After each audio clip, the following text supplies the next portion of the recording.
Welcome to the Soft Verbal Podcast presented by Dead Soxy, hosted by RebelGrove.com publisher Neal McCready, and featuring RebelGrove.com and Rivals.com recruiting analyst Russell Johnson. Awesome! The Soft Verbal Podcast is your #1 podcast dedicated to Ole Miss football and basketball recruiting. Caution, you are about to enter the no spin zone. Featuring guests from throughout the Rivals.com network, the Soft Verbal Podcast tells you what is happening and what's going to happen on the recruiting trail, and it does it in style. Just like Dead Soxy. I'm better looking than you. Visit deadsoxy.com and enter Rebel Grove at checkout for 25% off your order of the best dress socks you'll ever wear. Now here's your host, Neal McCready.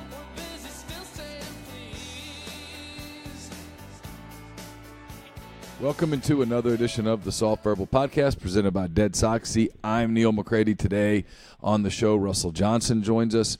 Russell, of course, of RebelGrove.com, Rivals.com. We will talk about camp season, which begins in Oxford on Friday. It goes for basically about 9 days and off and on for 9 days. Real heavy this weekend. It'll slack off a little early in the week when they have little kid camp, and then starting next Wednesday, there will be a handful of prospects, I should say, each day. Wednesday through Saturday or Sunday, and then that'll pretty much sort of wrap it up. And the anticipation is that as the camp period goes on, it'll wind down a little bit. Real heavy on Friday and Saturday. Saturday, a 7-on-7 camp, an offensive defensive line camp.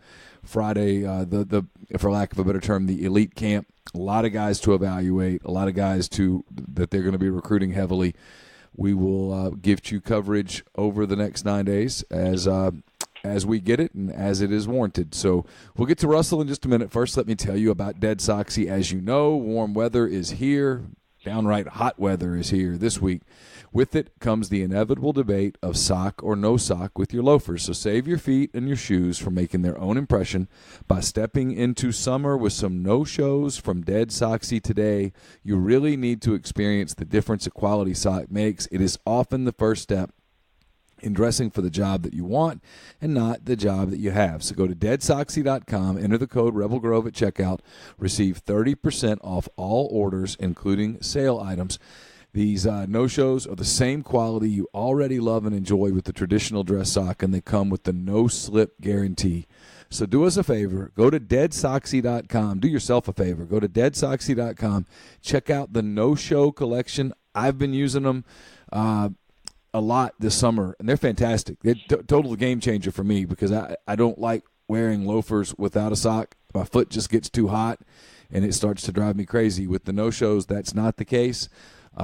You can enjoy not having the sock that goes up to your knee in the hot weather and still enjoy the comfort of a Dead Soxy sock. So go to the site, deadsoxy.com, enter the promo code RebelGrove at checkout. You get 30% off of all orders. I'm coming to you from the Clark Ford Studios. Clark Ford's in Amory, Mississippi, 662-257-1900's the number. Call the number. Tell Corey Clark what Ford you're looking for. He'll send you a quote within 15 minutes in business hours. It's that simple. It's right to the bottom line. There's no haggle. There's no hassle. What happens is you get a quote. At the very least, you get a baseline for your automotive purchase moving forward. And I think what's going to happen is to you is what happens to me and to a lot of people who have listened to our family of podcasts, and that's you end up in a Clark Ford from Clark Ford in Amory. We'll make the deal even better. At the end of your deal, tell Corey that you heard about Clark Ford on the podcast, specifically the Soft Verbal Podcast, and you'll save $500 off the bottom line from Clark Ford in Amory. Again, that number is 662-257-1900. Russell, how are you? How's everything in Ohio? It's going good. The weather's warmed up. We're getting the pop-up storms every day. I mean, it feels kind of like Mississippi a little bit. You guys got, maybe not Akron, but I know Dayton and some other areas got hit really hard earlier in the week. Oh, yeah, they had a really bad tornado, and then another one came right through, or like the same exact area.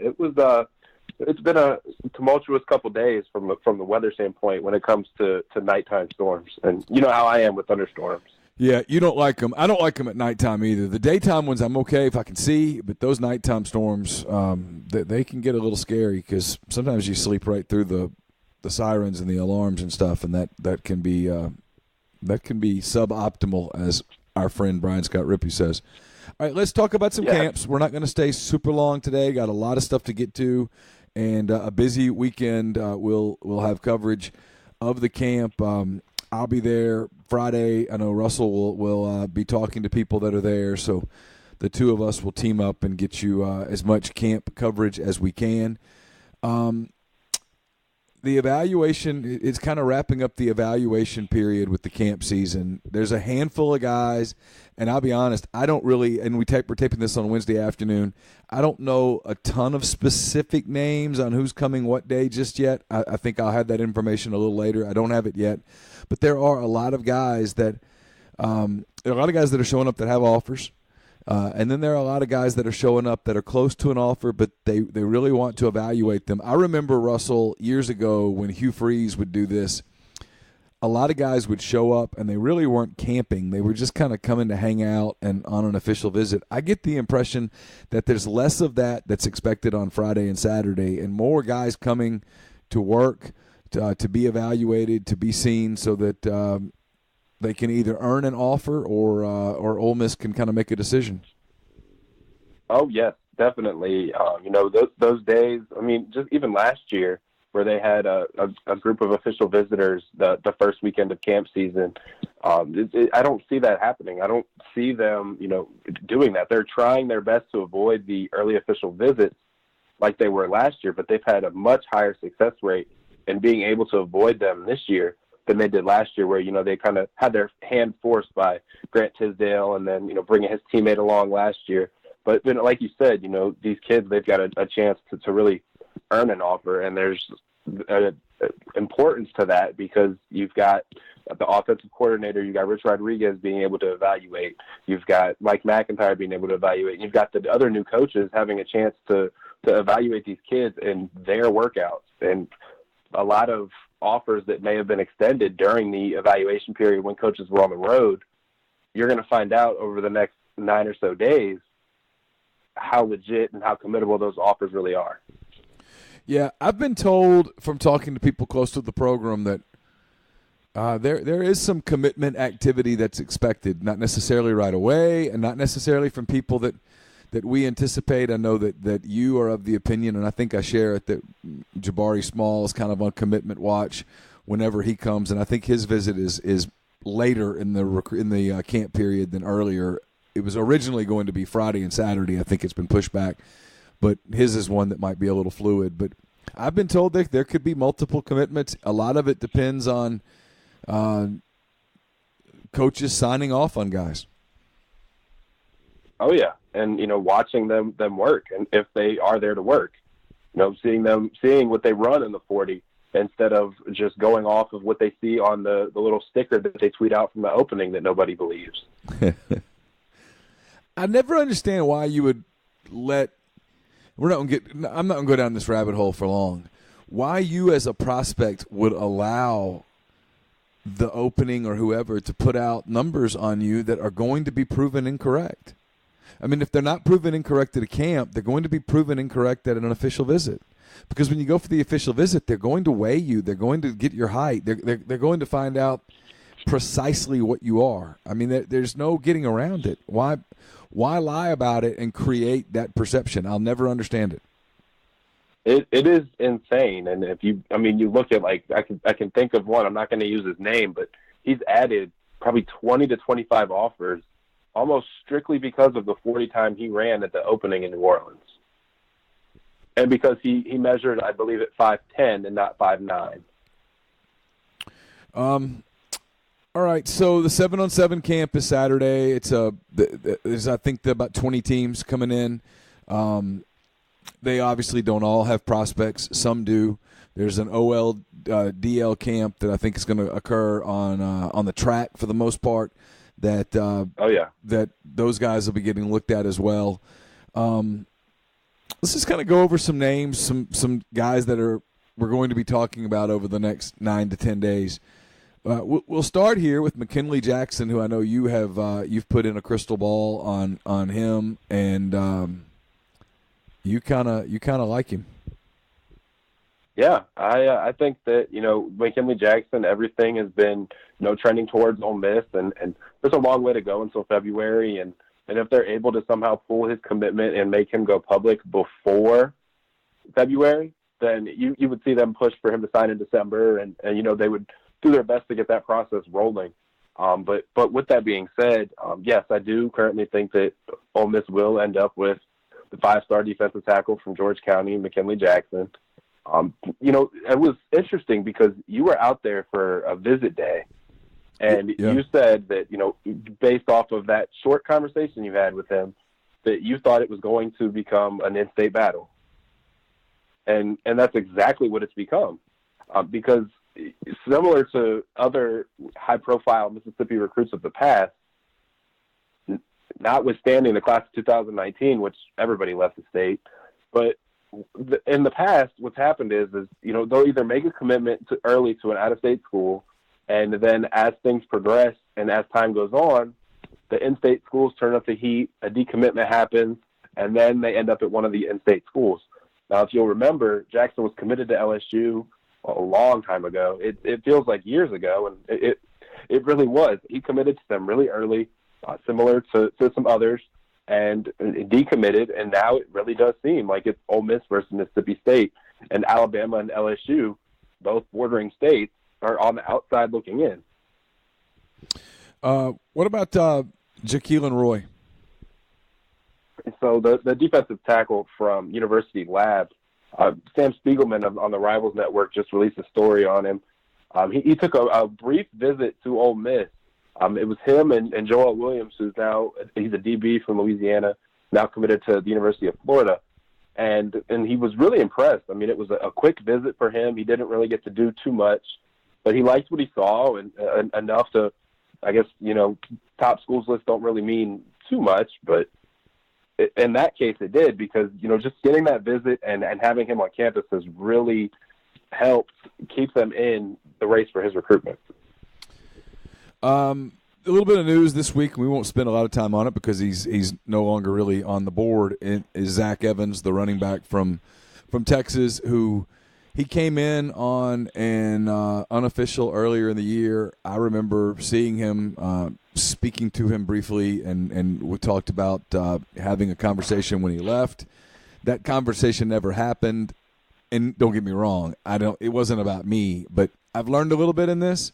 When kids take visits and they say they're going to talk to you and then they don't, 99 times out of 100, they don't end up at that school. That's just kind of my opinion. That is not an opinion. That is a fact. The longer you do that, the more clear that becomes. Yeah, I just, no big deal. I told him, I said, hey, man, I'm not going to stalk you. And I didn't. But yeah, when he didn't call back, I thought that's not their best. They're not in the best shape there.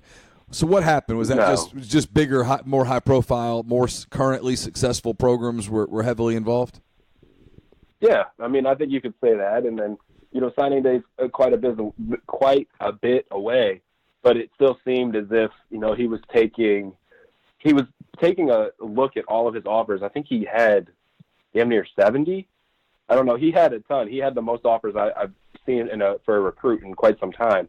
And he started, trimming them down by, what they could offer him both on and off the field, and how he would be able to fit in and to feel at home at that campus. And when that happened, you saw schools like Ole Miss get eliminated. You saw Clemson get eliminated. You saw Texas get eliminated. You saw Texas A&M get eliminated. And my theory is with the Texas and Texas A&M deal, is with Evans, I'm thinking that these schools, they may have went to see him at practice during the evaluation period, and he may have not been there. He may have not done well, because it's rare, if hardly ever, it happens where a in-state 5-star in the state of Texas doesn't consider the two big, sorry TCU, schools in that area. Okay, I want to talk about Alex Adams for a minute. I know that he is currently committed, or was at one time committed. I can't keep up with it a little bit. I know Mississippi State was in it. Arkansas's in it. Florida State's in it. LSU. Where's Ole Miss stand with Adams, the running back out of Magnolia? Yeah, I mean, he could play running back. He can play a receiver. I mean, he's an athlete. He would be an athlete on their board. I'm not sure they would consider him a running back if they were to take him. I'm honestly not. They want to see him camp first. What Adams has to worry about is taking care of the off the field concerns that have arisen in his recruitment, both early and often, and it's still to this day. He did make the early commitment to Mississippi State. You were right about that. Arkansas is in the mix. But I would say that if Ole Miss is going to take Alex Adams, they're going to have Alex Adams on their commitment list. Interesting. All right, he's one to watch. Quarterback targets. It's I know they want to get into a situation where they start stacking quarterbacks like programs like to do. What's the latest at the quarterback position for this class? See, at the quarterback position, you've got such I wouldn't call it a weak class, but for the type of scheme that Rich Rodriguez and Matt Luke are running, there's a very specific prototype, and you've seen guys like Jacoby Criswell fall off the board. And because of that, they've had to extend new offers and then kind of reignite some interest in one that they had really given up on kind of early. And that would be the Hoover quarterback, Robbie Ashford, who is a four-star in Rivals and a dual-sport athlete again, playing both baseball and football.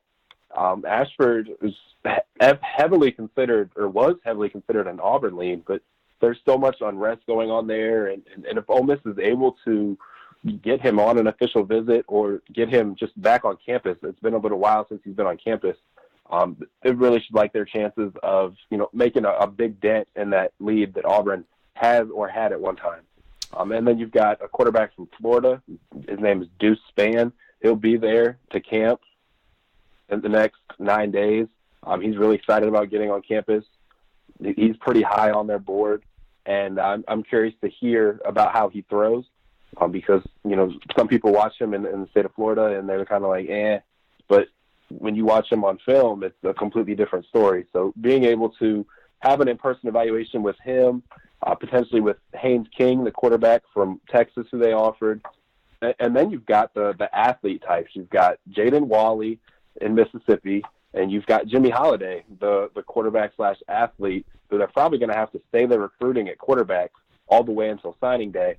The athlete from Madison Central who is a much better DB than he is a quarterback prospect. Yeah, and that's one of those deals where what you have to do to get him is to let him start out his career at quarterback. One of two things will happen. He'll either make it as a quarterback or he'll figure out that he's not going to make it as a quarterback. Right. I think there's a chance they could see that with a quarterback they have on the roster right now once he gets into fall camp. Yeah, I've never thought that was a big deal. If a kid wants to play quarterback and you as a coaching staff think, we think he's going to end up somewhere else, let him start out at quarterback. You have 5 years of eligibility. And especially now where you can play 4 games and it not count against you, you can make a move in September or October of the first year when the kids figured it out. I've always wondered why coaches are so terrified to do that. That's a good point. And then you've got the transfer portal epidemic too. So, but you know what? And I know this today. If people knew just how many names, just the number of names that were in the transfer portal, it's in the thousands of people in the transfer portal. The transfer portal is a much bigger story right now in theory than it is in reality. There are programs where 1/4 of the scholarship players on the program are in the transfer portal. There's not a place for all these guys to go. And here's the other thing. Here's the other thing, Russell. And I've talked to coaches on different staffs. This isn't just talking to people at Ole Miss. This is in general. If a player that you like, who's a big part of your program, comes in and says, "Hey, coach, I want to leave," you're going to figure out a way to get him to stay. Something's going on. You're going to help him fix it. He's unhappy with a situation in the program. You're going to alleviate that situation. Maybe he doesn't like something that the strength and conditioning coach is doing. if the kid's valuable enough to your program, you'll fix it. I mean, most of these guys that walk away, and I'm not picking on Cavante Ruggs here, okay? Because there's a lot going on with him personally, and stuff happened, and he just wasn't happy. But if they viewed him as a can't-miss, impactful player at this point in his career, they would have fought to keep him. 100% agree. So sometimes it just, I don't know, everybody talks about the transfer portal, and as more and more kids jump in the transfer portal, it gets watered down. It gets more difficult for the schools to navigate, and very frequently, and it's kind of like this with, in the NBA, you'll get the late in the year, you'll see veterans do the buyout, and and then 2 days later they have a deal with, Cleveland buys them out, and 2 days later they're in a Clipper uniform. I'm just throwing out an example. Yep. That deal with the Clippers was done before the buyout was done. They didn't take the buyout and then say, let's see what's out there. They already know what's out there. And so when people talk about tampering's always happened. Now there's the tampering happens. The kid decides to transfer. He gets into the transfer portal. Boom, that school suddenly adds him, and everything goes on. These kids that are just floating in the transfer portal right now, for the most part, I mean the overwhelming most part, these are kids that are just unhappy with their playing time where they are, and they're not. There's not many opportunities for them. Certainly not at Power 5 type programs like SEC programs. Anyway, speaking of a guy that could be in an SEC program really soon, Jerry and Ely, the draft is Monday. It's a big week for Jerry and Ely. He's going to be on campus getting ready. The draft starts on Monday. He presumably will hear his name called sometime over that Monday, Tuesday, Wednesday of the Major League Baseball draft. What are you thinking right now as it pertains to him? I think that Ole Miss fans are going to be buying Kyler Murray jerseys for years. Still, I said that when the deal first happened, where he took the money from the A's and basically won a Heisman Trophy and was the number one overall pick in the NFL draft. I think to this day that, as people have started to, I wouldn't say overanalyze, but look closer at Jerry and Ely, he struggled a little bit, but he hasn't struggled that much this season to where his stock should fall as far as it has. Signability issues obviously became public, and the Mississippi prep school thing, which I think Chase talked about on the message board a few weeks ago. I'm not sure how much it's that, and it's more of the signability thing now. But it only takes one school or one program, like one franchise team, to fall in love with Ely and pull the trigger.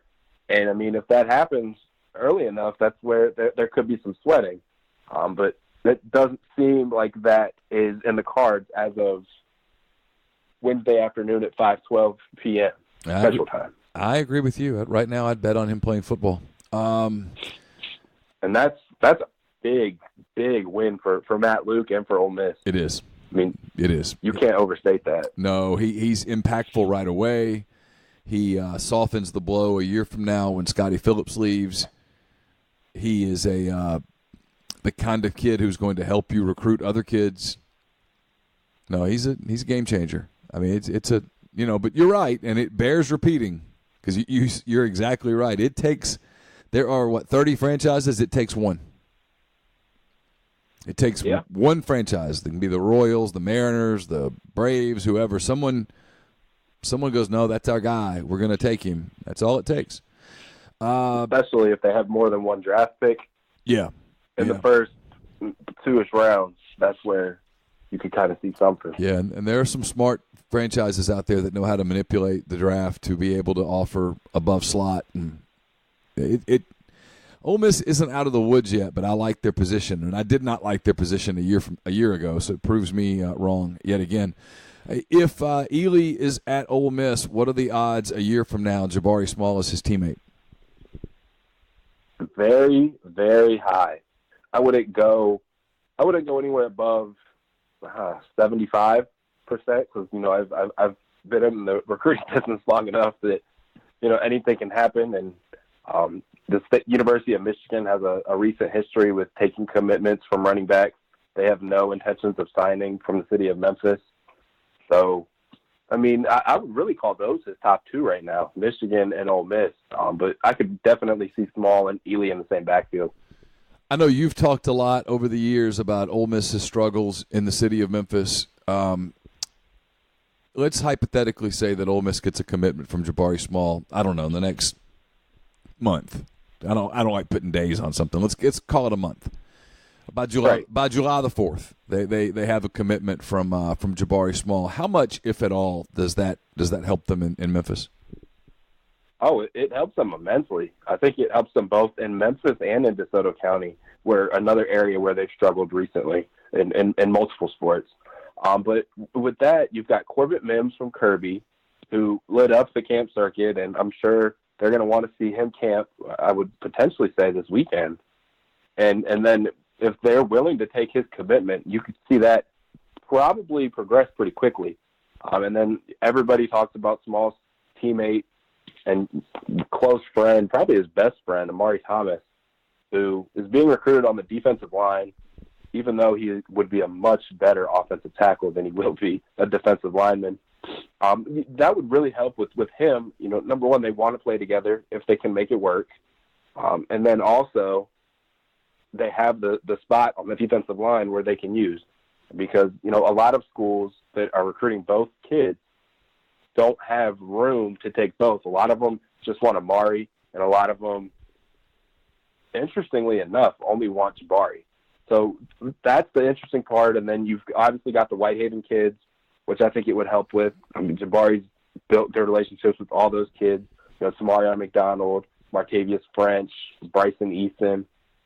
Those three, despite an early commitment elsewhere, Ole Miss is going to recruit them until signing day. And then the last one who really becomes more on the forefront, in my opinion, is Marcus Henderson, the offensive lineman from MUS, which is thought to be an Ole Miss school, at least. That's what everybody thought. And then Maurice Hampton signed with LSU in February. And then now he's actually the one that's going ahead of Ely in the draft. But that's another story for another day. But yeah, I think Small's commitment would help them quite a bit in Memphis. And ending the drought, even if it is Small and not a bigger name that they've been recruiting for a longer period of time, is important from a perception standpoint, from a fan base standpoint, and really for the coaches just to get over the hump. I know Xavier Hill is I think they're anticipating him coming in over the next 10 days, offensive lineman from the North Mississippi area, Senatobia, Olive Branch, somewhere in there. Olive Branch, yeah. What's the feeling on him? So Xavier Hill and Alex Adams have quite a bit in common, and it's not their position. Xavier Hill is an offensive lineman who has already started taking official visits. He went to LSU officially. I believe his visit to Florida was an unofficial. But he's somebody who wants to end his recruitment sooner than later. And it was thought that if he was going to make an early commitment, it was going to be to Mississippi State. And then a couple weeks back, Hill showed up on the Ole Miss campus, took in a visit while most of the other coaches were on the road, really enjoyed himself, and said he's going to be back. And like you said, he is expected back this weekend. And seeing how he does in a camp setting, if he does decide to camp, and then really getting an update on his off-the-field situation is what will be interesting. Koe Bryant Strother coming in, the linebacker from Norcross, Georgia. Ole Miss beginning to finally sort of solidify in terms of depth the linebacker position. In terms of numbers, I should say, they're adding some bodies. I don't think there's quite as desperate at that position as they have been in the past couple of years going into this year. What's the latest with him, and maybe what you think of the linebacker recruiting as a whole? So with the linebacker recruiting, I mean, in this year, I just mentioned the kids from Whitehaven, but there are so many linebackers who are SEC caliber that if someone turns you off on a visit, you move on, because if you don't, you're gonna, when you get to the 3-star from another state, And he's already got all these other offers because these other schools are moving on faster because there are so many Division I caliber, Power 5 caliber linebackers in the 2020 class. And with Shohei, Brian Strother, he released the top schools list, and I recently found out that his brother actually played at BYU, which I thought was interesting because I was like, why is BYU on his top schools list? And once I figured that out and I've talked to him about Ole Miss numerous times, talked to him about Georgia Tech numerous times, and with Ole Miss, his recruiting pitch to him is to come in and rotate. Like, he wouldn't be somebody who would sit on the bench. He wouldn't be somebody who plays 1 or 2 of the 4 games.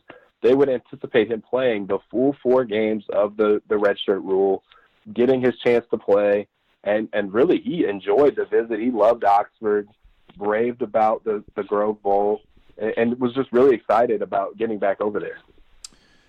Darren Turner, speaking of Memphis guys, from Memphis Central, at one point was committed to LSU.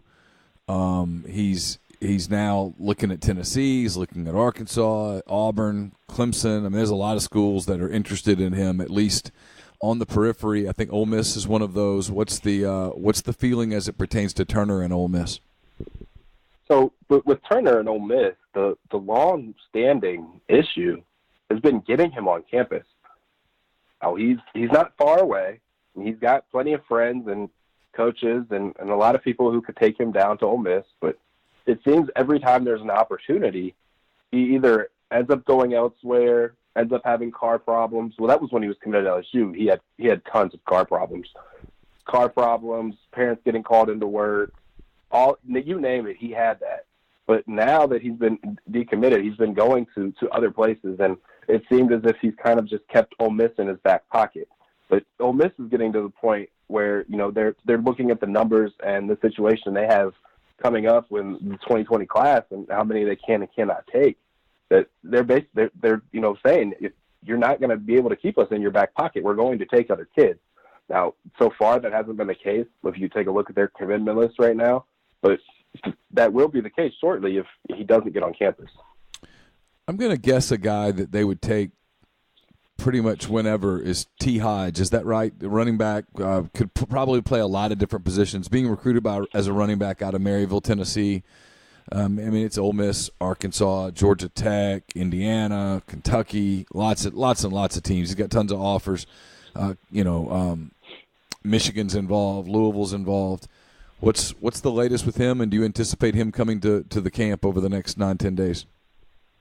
I know they hope he does. I'm sure they want to see him, in their running back workouts and their regimen on campus, seeing the facilities and, talking to the coaches and spending time with them. I think that would really help solidify Ole Miss in the mix for him. Hodge is somebody who visited during the winter and was really hoping for an offer, and he didn't get it while he was on the visit. And to be honest, he was pissed.